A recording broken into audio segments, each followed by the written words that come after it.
Jurassic World Camp Cretaceous has revealed a new mysterious dinosaur that's set to follow up on the bloodline of the previous film's hybrids. Running with the same concepts brought up by the Indoraptor and Indominus Rex, Dr. Wu's secret project, codenamed E750, is being teased as the main focus of the Netflix series' third season. And with it, a bunch of weird and creepy mysteries seem to be a large part of the current show's drama, which has led to a lot of fans wondering what exactly to expect when the dinosaur gets its official debut.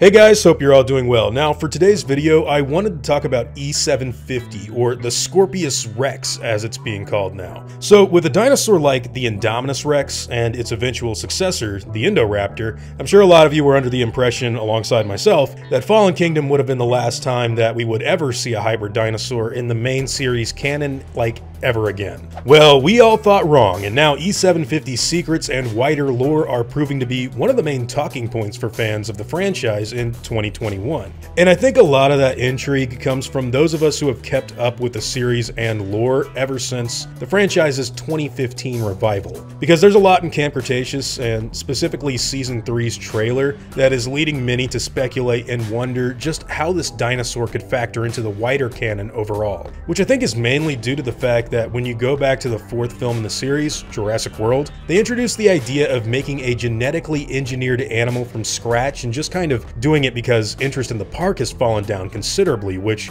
was honestly a pretty clever real-world parallel to the franchise as a whole, which had been in a noticeable coma ever since 2001. But now that we've seen where that hybrid storyline ultimately leads, which was the Indoraptor in Fallen Kingdom, the invention of E750 leaves a lot of questions in desperate need of answering for the incoming episodes and events that will play out in the franchise's future. The character of Dr. Henry Wu and his constant need to create what he calls art have become a major point of the new trilogy story. However, this abandoned and super secret experiment are all brand new things for fans to talk about, especially considering that it didn't actually get out until after the fall of Jurassic World. So obviously the main points of interest for the Scorpius Rex happen to be in relation to just what it is, or more accurately, why was it created, and why was it kept so hush-hush and under the radar up until now. And while these are all things that we're going to get answers for in the coming episodes, I think many of the questions fans have aren't actually as serious as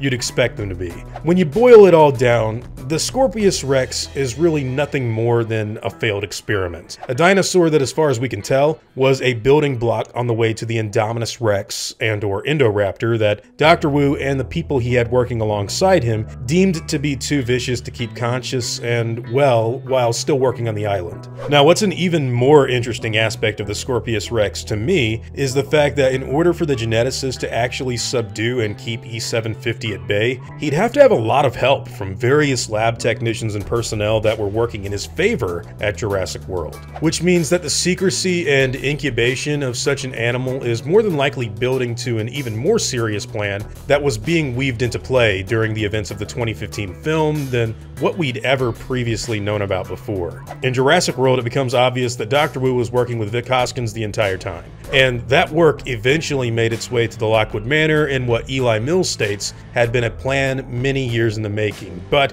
E750, on the other hand, is a component of said plan that seems to have been a dead end for this team of renegade personnel that is now coming to terrorize the protagonists of Camp Cretaceous. We've gotten little teases and hints at a larger plan being in the works at Jurassic World behind the scenes in the previous two seasons, and if you only go off of the movies, it looks like Vic Hoskins' team and Dr. Wu were kind of some of the only guys who really took part in the whole hybrid weaponization story arc from Jurassic World. However, with this many scientists now having to have had to help Dr. Wu not only escape from E750 after it attacks him, but also managing to help him quarantine the animal and keep it hush-hush until far after the Indominus breaks out, well, it's all just leading me to believe that InGen may have been infiltrated by Hoskins, Manticore, and/or some other entity for far longer than many people more than likely would have ever anticipated. Now, I brought this up a few months ago in relation to the original Jurassic Park as being something that I kind of think is goofy for all of the sequels to have just dropped and left forgotten, but when you go back and watch JP1,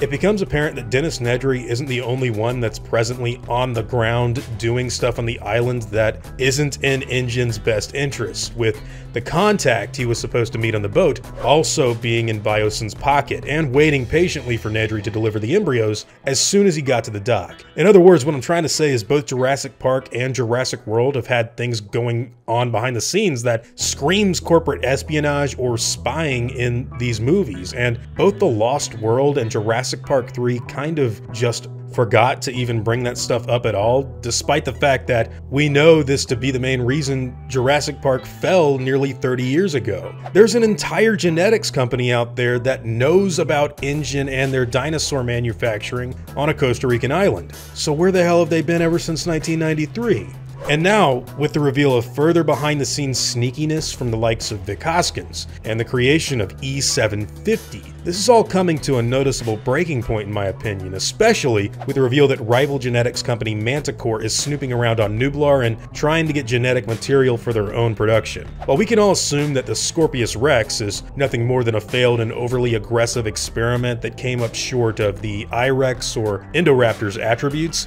it's undeniable that the circumstances surrounding its creation led to an even bigger issue with the Jurassic World Park than what was really gained from the 2015 film. And that's the fact that shady dealings and genetic abominations were happening behind Masrani's back for far longer than what we'd initially thought. And it wasn't all on the inside from people associated with InGen, because some way or another, Manticore is also part of the larger story at hand when it comes to genetic companies and their rivalry with the park. This, to me, makes a whole lot of sense and tells me that there may be some connections like E750 which could lead into Jurassic World Dominion's plot when it comes out next year. Which brings me to something else about Camp Cretaceous that I'm honestly kind of shocked about, but nevertheless it is definitely concrete and factual at this point in time anyway. And that is that by all measurable standards, this show is now the second most popular storyline in the Jurassic Park franchise as far as critical assessment and audience reception go. And that's not only by getting information from Rotten Tomatoes either, that's also factoring in stuff like IMDb, which is kind of hard for me to really understand because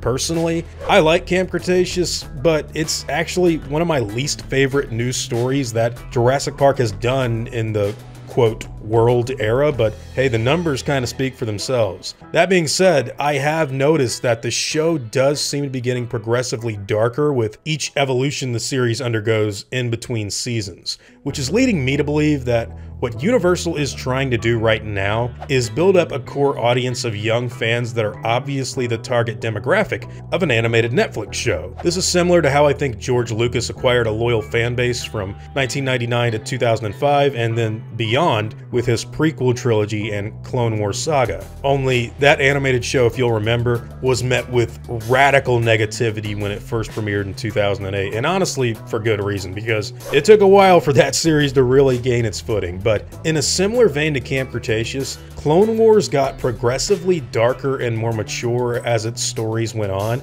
and I think with the advent of a new monstrous dinosaur that is being teased and advertised as more of a horror-inspired creation than anything we've previously seen in the cartoon, Camp Cretaceous is slowly building its way up to being different than what it was when it first started. I will say though that when it comes to darkness and the Jurassic Park IP, every time they go in that direction, there's always something of a minor backlash or outcry from those that just want to see happy and whimsical scenes of dinosaurs being dinosaurs that's akin to the Brachiosaurus scene in the original movie, which is what much of the complaints from The Lost World and Fallen Kingdom seem to have acquired from their releases. Personally, I've always appreciated the more dark and twisted they go with the series, but I know this isn't how everything should be 100% of the time, so if Camp Cretaceous does continue to go in that direction, I just hope it pays off well for the brand in the end. But hey, those are all just my own theories and thoughts on the subject matter. I've said a lot already, so hey, whatever your own thoughts and opinions happen to be,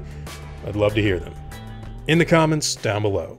Now before I go, I'd like to thank all of my game wardens, as well as all of my InGen executives. I'd also like to thank all of my park workers and InGen hunters as well. Guys, it seriously means the world to me that you all continue to support what I do, and I never want you to ever forget that. Now, I'd like to thank you all for watching today's video and hope you all enjoyed the content. If you feel like I deserve it, I'd appreciate the like and hope that you'll consider subscribing if you're interested in seeing me again. See you all in the next video, guys, and as always, take it easy.